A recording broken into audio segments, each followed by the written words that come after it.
श्री शुकाचार्य 3 दिन से अनेक राजाओं की कथा खूब विस्तार से सुनाते हुए आ रहे हैं।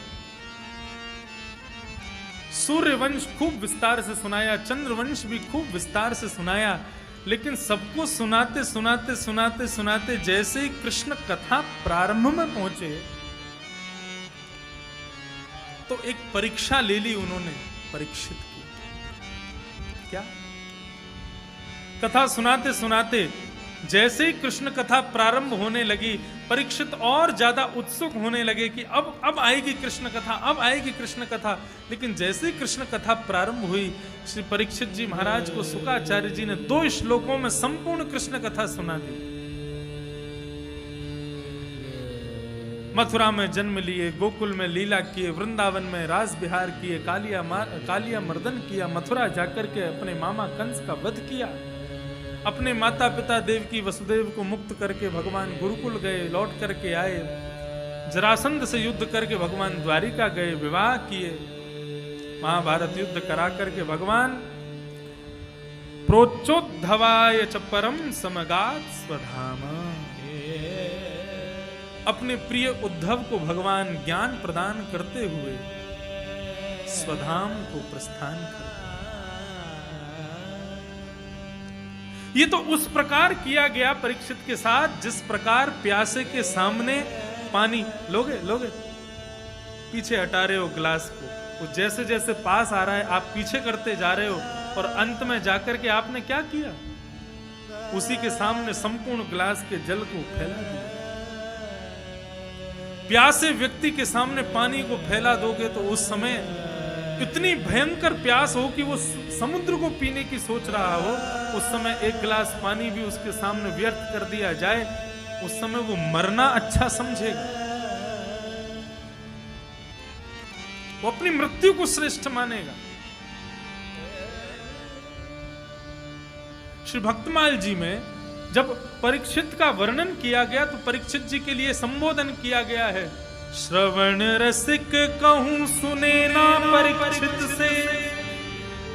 श्री नाभाजी महाराज भक्तमाल में 56 में कहते हैं, श्रवण रसिक कहीं सुने ना परीक्षित से। कैसे रसिक?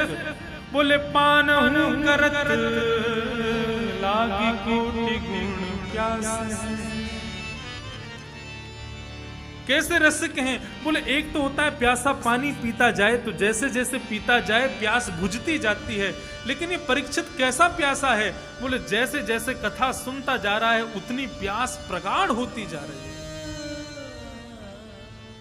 ऐसा प्यासा। मतलब भोजन कराते जाओ फिर भी पेट ना भरे, ऐसा संभव है? लेकिन परीक्षित की कथा के प्रति पिपासुता ऐसी है, एक क्षण के लिए भी परीक्षित अपने स्थान से हिले भी नहीं है। और उसी परीक्षित के लिए शुकाचार्य जी भी 3 दिन से एक ही आसन में बैठे और सुना रहे हैं। लेकिन आज संपूर्ण कृष्ण कथा 2 श्लोकों में सुना करके जैसे ही शुकाचार्य शांत हुए,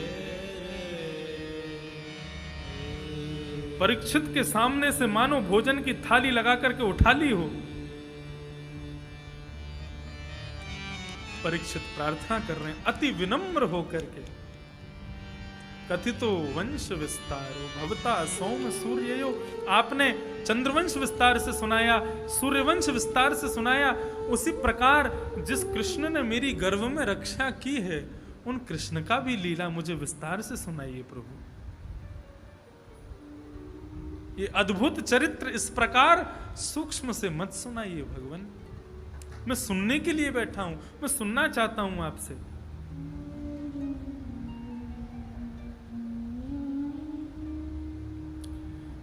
कि निवृत्त तरसई रूपकी मारा भवौषधा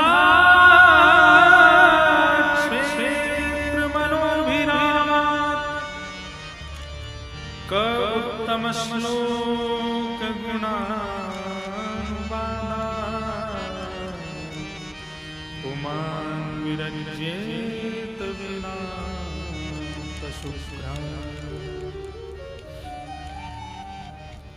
निवृत्त तरसई रूपगीयमाना। इस श्लोक के प्रथम भाग में सुखदेव जी की प्रशंसा करते हुए कहते हैं, बोले आप जैसा व्यास जो निवृत्त तरसई। बंधुओं, कोई भी व्यक्ति किसी कार्य में लगता है ना, तो उस कार्य को श्रेष्ठ वो तभी बना पाता है जब उसके गंतव्य में उसको कोई तृष्णा दिखाई देती है। मैं वृंदावन जाऊंगा, इसमें भी एक तृष्णा है क्या? श्री राधा रमन जी का दर्शन होगा। मैं बंबई जाऊंगा, इसमें भी एक तृष्णा है क्या? एयरपोर्ट से निकलते ही सिद्धिविनायक जाऊंगा। मैं भुवनेश्वर जाऊंगा, इसमें भी एक तृष्णा है क्या? कि पास में जगन्नाथपुरी है, जगन्नाथ जी के दर्शन करके आऊंगा। ये तो एक आध्यात्मिक अर्थ में बता रहा हूं, लेकिन कोई कथा भी कर रहा है ना, तो उस व्यास की भी एक सूक्ष्म तृष्णा तो होती है कि इस कथा के बाद ठीक है भगवान की कृपा से सब चल रहा है, लेकिन कुछ दक्षिणा मिलेगी तो उससे इतने बड़े घर व्यापार हमारे घर चल रहे हैं, हमारे साथ इतनी संगत चलती है, सबका भोजन पानी सब दक्षिणा से ही चलता है। एक तृष्णा तो रहती है सबकी। तृष्णा से विहीन होकर के कोई कार्य करे, उसमें लग्न उत्पन्न नहीं कर पाएगा। लेकिन ये बड़ी बात है कि कोई बिना तृष्णा के, बिना किसी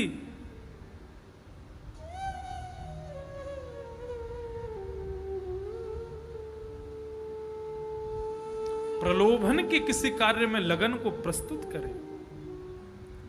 परीक्षित कह रहे हैं, प्रभु आपके भीतर क्या प्रलोभन होगा मुझे कथा सुनाने में? प्रेमना पठन भागवतम सनई सनई। आप तो 24 घंटे वैसे भी कथा कहते ही रहते हैं, लेकिन फिर भी यहां पर 3 दिन से मैं देख रहा हूं आप बिल्कुल निवृत्त होकर के जो मैं सुनना चाहता हूं वो भी सुनाते हैं, और जो मैंने ना पूछा हो आप उसे भी मुझे बताते हैं।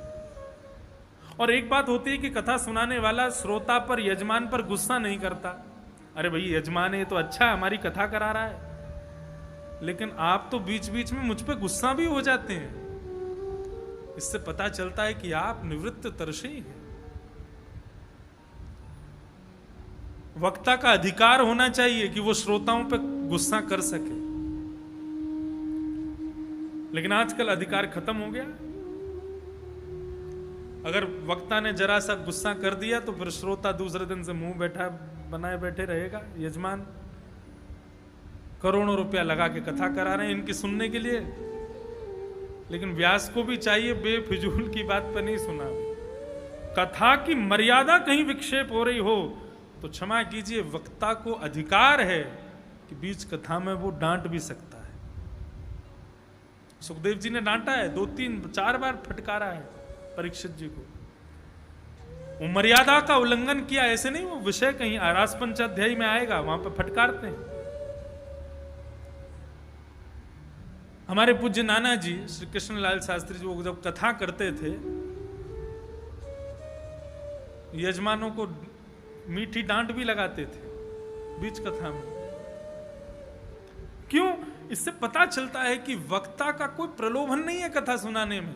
तुम कथा नहीं सुनोगे बिगड़ेगा तुम्हारा, जाएगी लाज तुम्हारी, मेरा कुछ नहीं बिगड़ेगा। तुम कथा में मन नहीं लगाओगे, कथा में आके सो जाओगे, कथा में पानी पियोगे, चाय पियोगे, भोजन करोगे, इधर उधर देखोगे, एक आसन से नहीं बैठोगे, तुम्हारा घाटा है, मेरा कुछ नहीं जाएगा।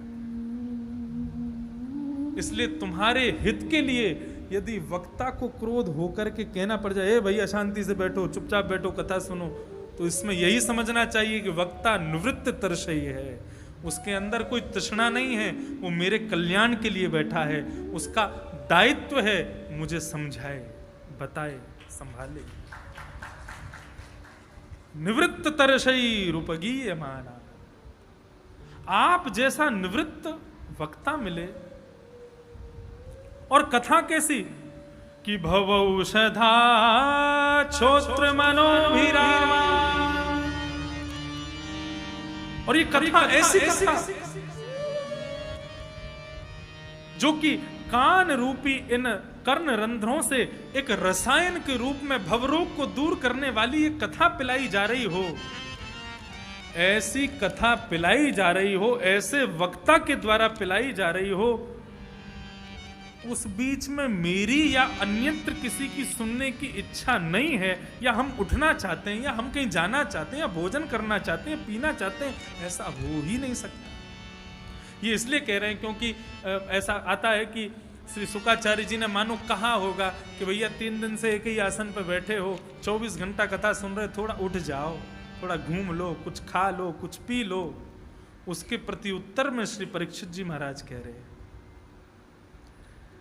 ऐसी भवौषधि पिलाई जा रही है और ऐसे निवृत्त वक्ता के द्वारा पिलाई जा रही है, उसके बाद भी उठने की मन हो, उसके बाद भी कुछ और करने का इच्छा हो, ऐसा मैं नहीं समझता।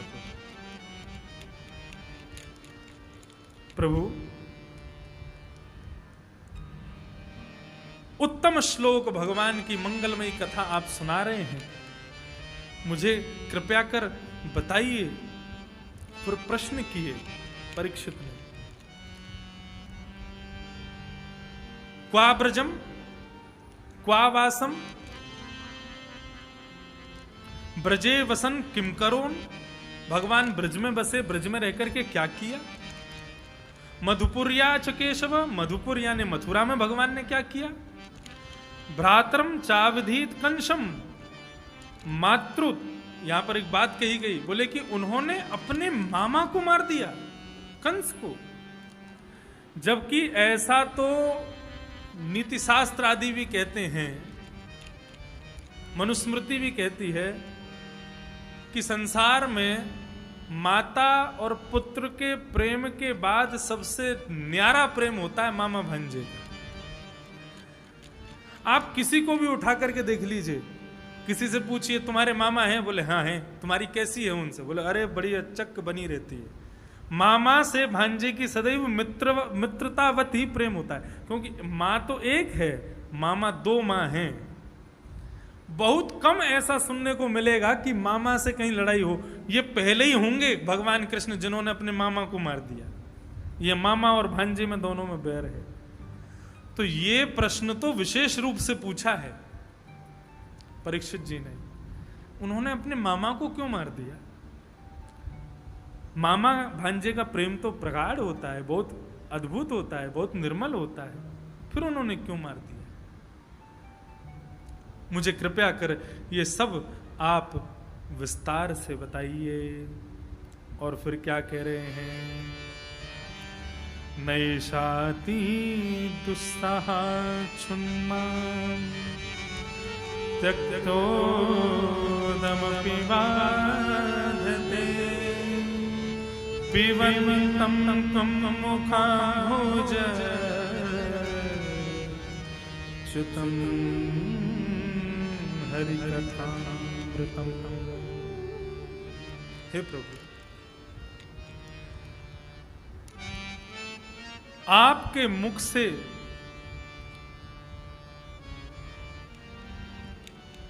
जिस प्रकार आम में तोता मुख मार देता है, तो तोता की चोंच निकालते ही वो आम का जो छिद्र है वो चुचाने लगता है, और उससे निकलने वाला रस जो है वो आम के भाग से होकर के टपकता हुआ जैसे ही पृथ्वी पर गिरता है, तो छोटे छोटे नीचे चींटी मकोड़ी इस प्रकार देखते रहते हैं। तोते ने अभी मुख लगाया है, जरूर 2-4 रस नीचे टपकेगा, वो नीचे रस टपकेगा, उसको हम भी चाख लेंगे, हम भी उससे आनंदित हो जाएंगे। हे प्रभु, आपके मुख से इतनी अद्भुत अमृतत्व प्रदान करने वाली कथा चुचा रही है, च्युतम शब्द कहा, उसको पी करके आनंदित हो रहे हैं। नहीं लगती भूख, नहीं लगती प्यास, अब मुझको किसी भी प्रकार की। अब यहां पर एक शब्द कहा गया, दुस्सहा छुन्मा, विशेष रूप से सुनिएगा। यहां पर कहा भयंकर दुष्कर भूख को भी मैंने जीत लिया है।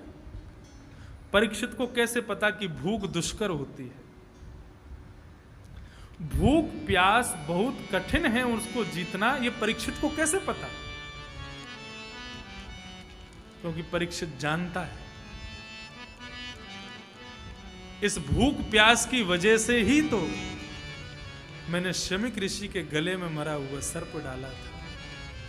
और उसी के कारण से 7 दिन में मरने का, शमीक ऋषि के आश्रम जाके पानी ही तो मांगा था, जल नहीं मिला तो अपना अपमान बोध हुआ, और उस अपमान बोध के कारण मरा हुआ सर्प शमीक ऋषि के गले में डाल दिया, और उसी के कारण से इनको श्राप लगा। तो ये बात यहां पर दुस्सहा छुन्माम कहकर के कह रहे हैं कि मैं जानता हूं भूख और प्यास को जीतना कितना कठिन है, लेकिन मैंने उनको भी जीत लिया। क्यों? पिबंतम तुम मुखाम भोज च्युतम हरि कथामृतम। ये अद्भुत कथामृत आपके मुख से सुन रहे हैं प्रभु, इसके आगे अब मुझे और कुछ सुनने की इच्छा नहीं है। आप कृपा करके कंटिन्यू रखो, रुको मत, ये मत सोचो 7 बज गए कथा पूरी होने वाली है, सुनाते रहो। हम लोग तैयार हैं सुनने के लिए। ये सुन करके श्री परीक्षित जी महाराज, सुखदेव जी महाराज अत्यंत प्रसन्न हो गए।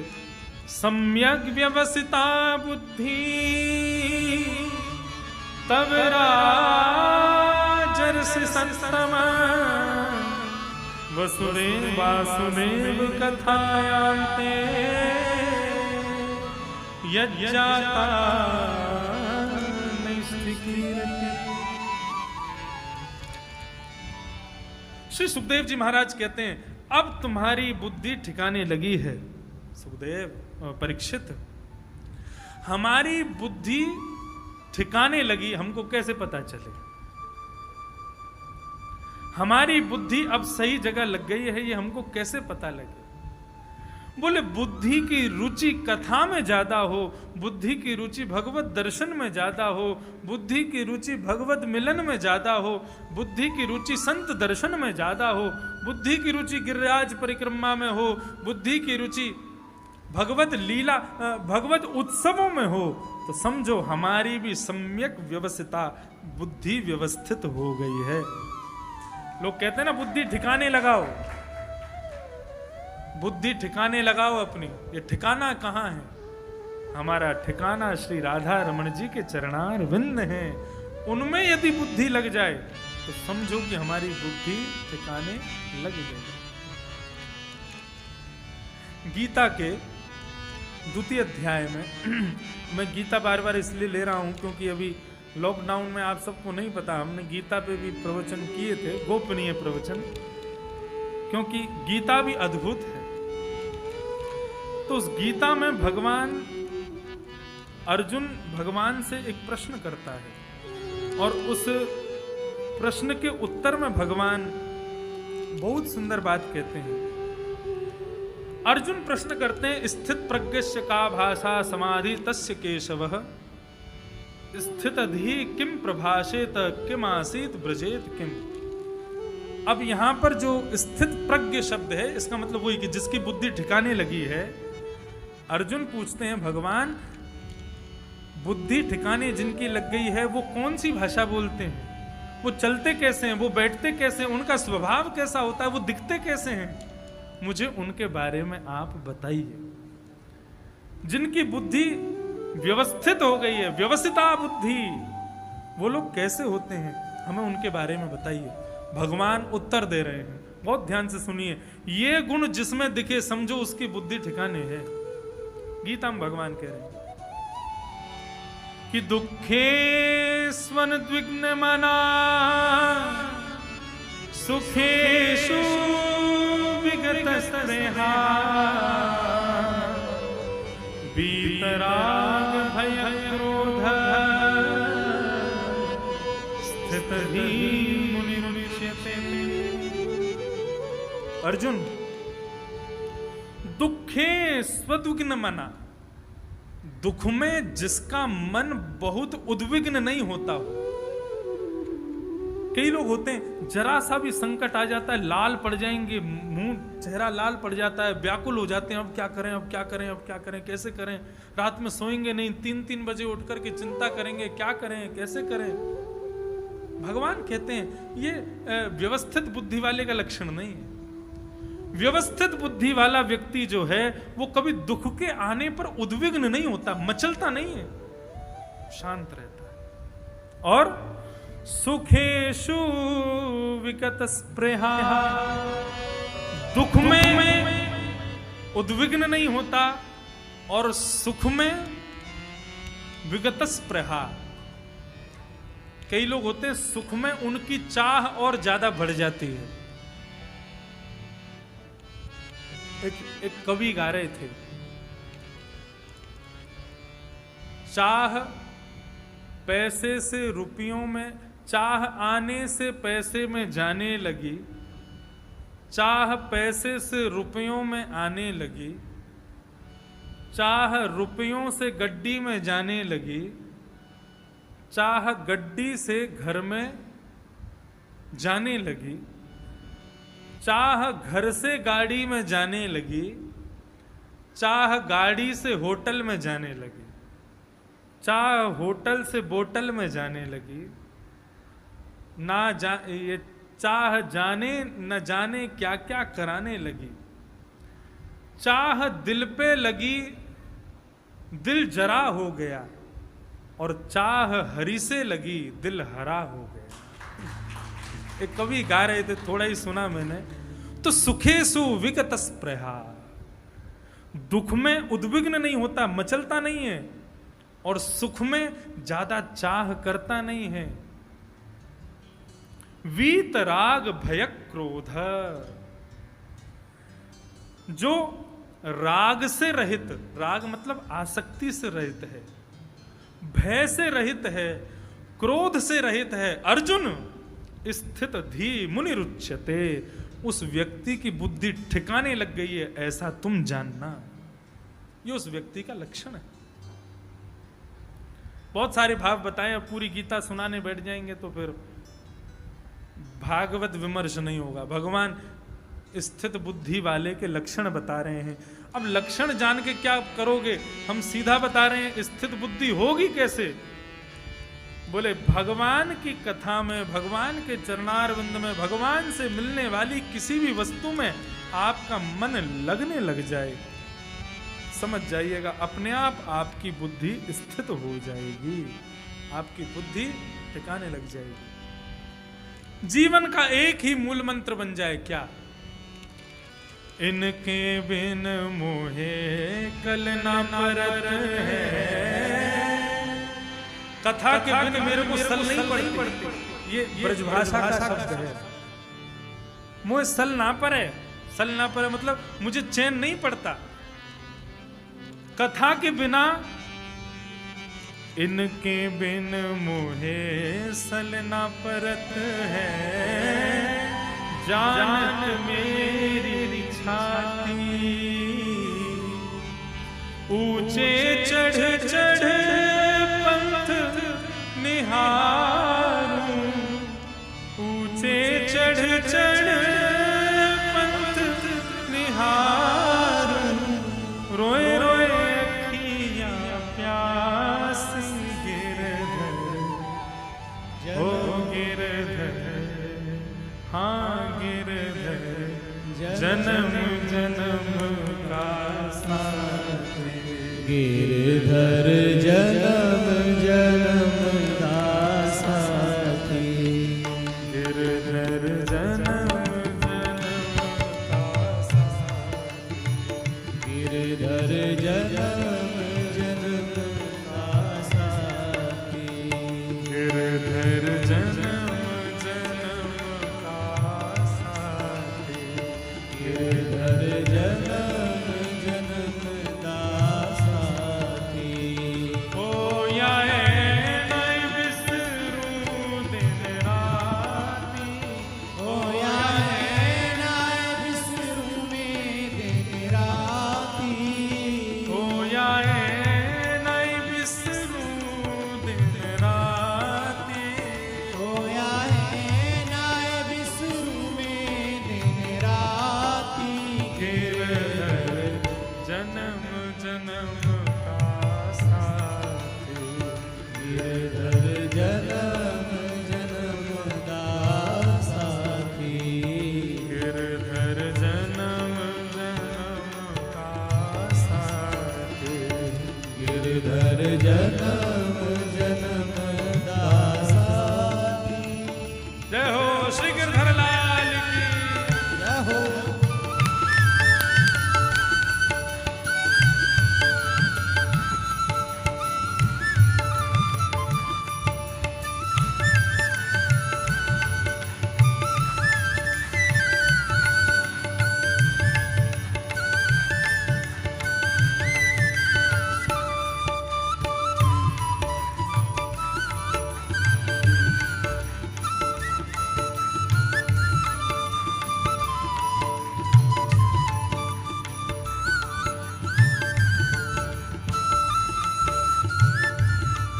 बंधुओं, मीराबाई का पद है और इस पद को आप यही जानो, सम्यक व्यवस्थिता बुद्धि वालों के लक्षण बता रही है मीराबाई। बोले जिसकी बुद्धि ठिकाने लगी है उसके लक्षण क्या है? बोले पहला लक्षण, ठाकुर जी के बिना जिसको चैन नहीं पड़े उसकी बुद्धि ठिकाने है। और दूसरा क्या कह रही है? उसकी बुद्धि कैसे जानती है संसार को? ये संसार सकल जग झूठो, झूठा फुलरा न्याता। ये संसार सकल जग झूठा, झूठा फुलरा न्याता। सब झूठे हैं, ये संसार झूठा और यहाँ निभाने वाले सारे संबंध झूठे हैं, ऐसा सोचता है सम्यक व्यवस्थित बुद्धि वाला व्यक्ति। ओ यह संसार सकल जग झूठा, झूठा फुलरा न्याता। यह संसार सकल जग झूठा, झूठा फुलरा न्याता।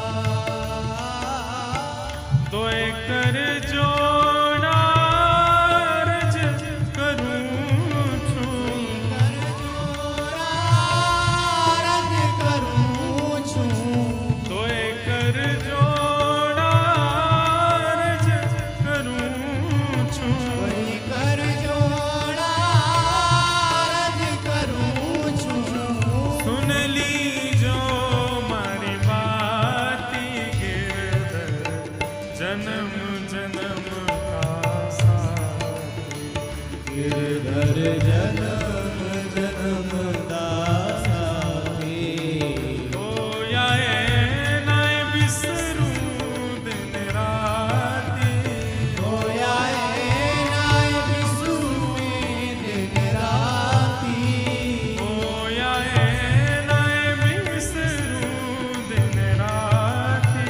होया है नाय बिसरूं दिन राती। गिरधर जन्म जन्म का साथी। गिरधर जन्म जन्म दासाथी।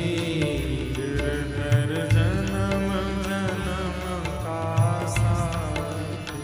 गिरधर जन्म जन्म दासाथी। और पल पल पिय को रूप निहारूं, निरख निरख सुख पाती। पल पल प्रिय को रूप निहारूं, निरख निरख सुख पाती। पल पल प्रिय को रूप निहारूं, निरख निरख सुख पाती। पल पल प्रिय को रूप निहारूं, निरख निरख सुख पाती। मीरा के प्रभु गिरधर नागर, मीरा के प्रभु गिरधर नागर। मीरा के प्रभु नटवर नागर। मीरा के प्रभु नटवर नागर। हरि चरणा चितरा की गिरधर, जन्म जन्म का साथी।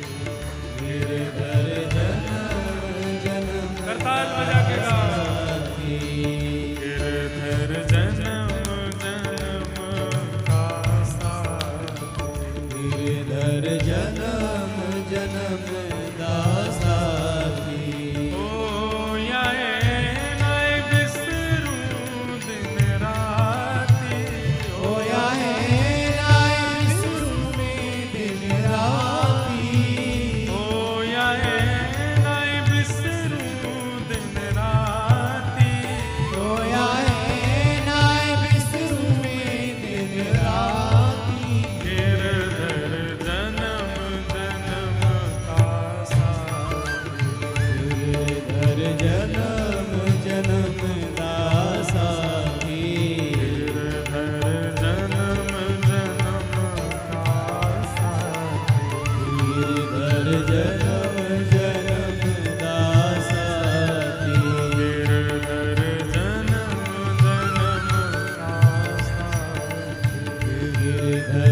जन्म जन्म दासा जन्म जन्म पासा जन्म जन्म दासा जन्म जन्म पासा जन्म जन्म जन्म जन्म पासा जन्म जन्म दासा श्री गिरधर लाल की जय। तो किसकी बुद्धि व्यवस्थित है? जिसने ठाकुर जी को ही अपना जीवन साथी मान रखा है, जिसकी बुद्धि ठाकुर जी के ही लीलामृत का सेवन करना चाहती है, जिसकी बुद्धि लीला में ही लगना चाहती है, जिसकी बुद्धि ठाकुर जी के उत्सवों में ही रुचि रखती है, जिसकी बुद्धि ठाकुर जी की कथा में ही रति रखती है, ऐसे व्यक्ति की बुद्धि ठिकाने लगी हुई है, ऐसे व्यक्ति की बुद्धि व्यवस्थित है। और ठाकुर जी को छोड़ करके पूरी दुनियादारी में मन घूम रहा है। ये कौन है? बोल पॉलिटिकल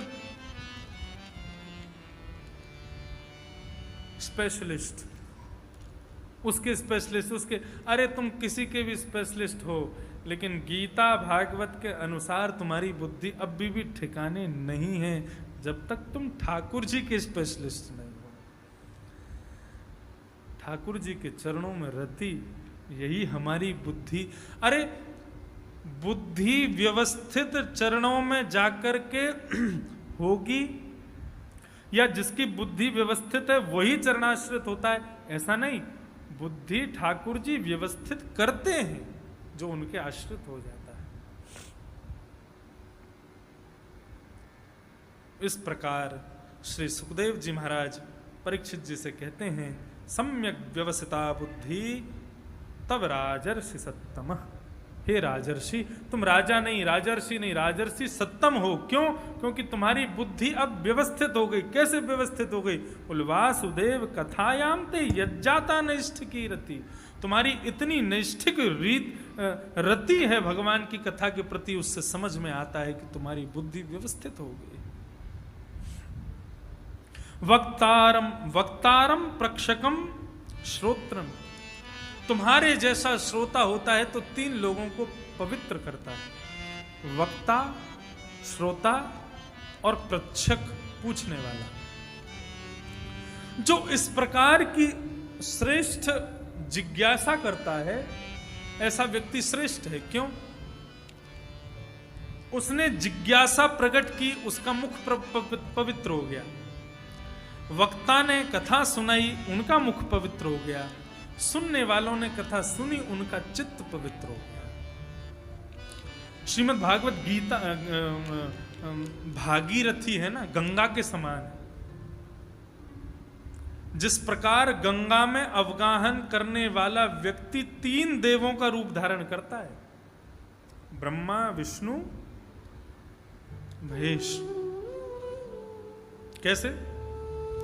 बोले जब गंगा जी में प्रवेश करता है तो जैसे सबसे पहले अपने पैरों को डालता है, तो पैर डालते ही वो विष्णु स्वरूप होता है, क्योंकि गंगा जी उसके चरणों से बह रही है।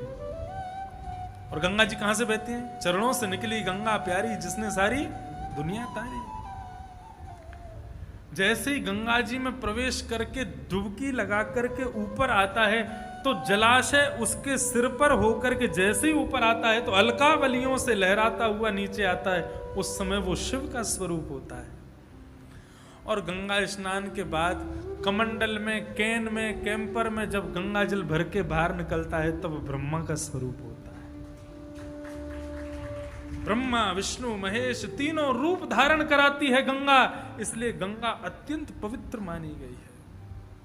ठीक उसी प्रकार श्रीमद् भागवत की कथा भी आपको त्रिदेव तो नहीं बनाती है, लेकिन ये तीनों देव भी जिनके चरणों में आश्रित हैं, ऐसे भगवान श्री कृष्ण का प्रियतम आपको बनाती है। ये भागवत की विशेषता है। ज्ञानी प्रियतमो, भगवान कहते हैं मेरा प्रियतम कौन है? ज्ञानी मेरा प्रियतम है। ज्ञानी प्रियतम है मतलब बहुत भयंकर ज्ञान होना चाहिए, बनारस में जाके अध्ययन करना चाहिए, उत्तर मीमांसा, पूर्व मीमांसा, लघु सिद्धांत, कौमुदी रटी हुई होनी चाहिए, तभी भगवान प्यार करेंगे। बोले नहीं, ज्ञान किसको कहते हैं? ये संसार माया है, संसार मिथ्या है, सांचो केवल हमारे राधा रमन लाल हैं। ये ज्ञान होना ही आपको ज्ञानवान बनाता है। और जिसको ये ज्ञान हो गया कि संसार मिथ्या, सांचे केवल ठाकुर जी, बिन गोपाल को नहीं अपनो जासों कीरत रही हैं। सूरदास जी कहते हैं गोपाल जी को ही जो अपना सर्वस्व मानता है ऐसा व्यक्ति ही ज्ञानी है। और भगवान कहते हैं ऐसा ज्ञानी ही मेरा प्रियतम है। यदि बहुत ज्ञान वाले प्रियतम होते तो फिर भगवान का सबसे बड़ा प्रियतम रावण होता, बहुत विद्वान था। महाराज जब श्लोक बोलता था रावण थर थर कांपता था, हिमालय पर्वत भी। यस्यास्ते ड्राट ड्राट डुट डुट ममलम टम टम टम टम टम डमशम डमशम डुडमशम डुहि डुहि चकितम भूपके भूपनालम तैलम तैलम तु तैलम कुकु कुकु कुकु ख्वांग कुख्वांग ख्वांग कुख्वांग ख्वांग गायन्ते यस्य ध्यान्ते वसति च सकलम पातुनो चंद्रचूड़। ये श्लोक रावण कब बोलता था? जब अपने गुरुजी को प्रणाम करने जाता था, शंकर जी को। शंकर जी को जब प्रणाम करने जाता था तो अटेंशन सीकर था रावण। उसको ये लगता था कि सबको बाद में देखें, मैं जब जाऊं तो गुरुजी की नजर केवल मेरे पे ही रहे। क्या देख रहा है? बोले बड़े बड़े यक्ष, बड़े बड़े देवता लाइन लगा करके खड़े हैं शंकर जी को प्रणाम करने को। रावण जाके खड़ा हो जाता, बोले इतनी लाइन लग रही है, अभी इतना समय लग जाएगा दर्शन देने में गुरुजी को? रुक जाओ। इतने में ही गाना शुरू करता और ऐसे छंद में श्लोकों का गान करता, टम टम टम टम शम डम शम डम शम डुडम शम डुहि डुहि चकितम भूपके भूपनालम तैलम तैलम तु तैलम खुकु कुकु कुकु ख्वांग ख्वांग ख्वांग ख्वांग ख्वांग। उसके मुख से निकलने वाले शब्दों से कंपित होकर के हिमालय कांपने लग जाता। और हिमालय पर जमी हुई जो बर्फ की परत थी, वो परत गोले का आकार लेकर के नीचे की ओर धंसने लगती, दहलने लगती। उसको देख करके प्रलय जैसा अनुभव होता, सारे देवता इतर बितर भाग करके छुप जाते, अकेला रावण खड़ा है शंकर जी के आगे। बोले हाँ अब बढ़िया, केवल मैं खड़ा रहूंगा, आप भाई मुझे देखा करो गुरुदेव। शंकर जी को प्रणाम करके गया। देवताओं ने जाकर के शंकर जी से प्रार्थना की, बोले ये जब जब आता है तब तब ऐसी लीला करता है कि हमको दर्शन हो ही नहीं पाता। शंकर जी बोले इसकी कुछ व्यवस्था हम करते हैं। तो रावण को भगवान ने कह दिया, बोले देखो तुम इतना श्रम मत किया करो, तुम यहाँ कैलाश पर मत आया करो। तो गुरुदेव मुझे तो आपका रोज दर्शन चाहिए। बोले हम तुम्हारे यहाँ आ जाया करेंगे लंका में। तो शंकर जी रोज जाते हैं लंका में, जाकर के उसको दर्शन देते हैं। क्या फायदा है ऐसे ज्ञान का जिस ज्ञान से देव भी डरते हों? ये ज्ञान थोड़े, इसको विद्वत्ता कह सकते हो। लेकिन भगवान ने ये नहीं कहा विद्वत प्रियतम हो, भगवान ने ये नहीं कहा विद्वान मेरा प्रियतम होता है। भगवान कहते हैं ज्ञानी प्रियतम हो, जो ज्ञानी है वो मेरा प्रियतम है। और ज्ञानी ज्ञान क्या हो जाए? बोले संसार मिथ्या है, बिन गोपाल को नहीं अपनो। ये सबसे बड़ा ज्ञान। इसको मूल मंत्र मान करके जिसने जीवन में उतार लिया, भगवान कहेंगे वही मेरा प्रियतम। तो इस प्रकार श्री शुकाचार्य जी महाराज अब यहां आगे से 10वें स्कंद में प्रवेश करेंगे, कृष्ण जन्मोत्सव की कथा प्रारंभ करेंगे, जो कथा हम लोग कल ठीक 3:30 बजे से दोपहर में सुनेंगे। आज परम आनंद के साथ में हम आप सब लोग बाहर, हम आप सब लोग आनंदित होकर के श्रीमद् भागवत की मंगलमयी कथा के अंतर्गत वेणु गीत प्रातःकाल सत्र में पूज्य पिताजी महाराज पूज्य गुरुदेव के मुख से सुन रहे हैं, और श्रीमद् भागवत विमर्श सायंकालीन सत्र में यहाँ दास के मुख से श्रवण कर रहे हैं। अब आज एक प्रकार से वर्षा ऋतु की पहली वर्षा हुई थी वृंदावन में। आज हमारे उत्सव के साथ ही वर्षा ऋतु की पहली वर्षा हुई थी। और एक और बात बताएं, पिताजी की कथा के बाद और हमारी कथा से पहले हुई थी। तो इंद्रेश कथा करने आ रहे हैं तो इंद्र को बरसना तो पड़ेगा ना, पहले सब व्यवस्थित करना पड़ता है, सब व्यवस्था करनी पड़ती है। दोनों भाव हैं, इंद्रेश कथा करने जा रहा है तो बरस गए, और ठाकुर जी की कथा सुन के इतना भर गया इंद्र की बरस गया। तो और देखो बिल्कुल सीमित उसी समय में वर्षा हुई, बीच के खाली समय।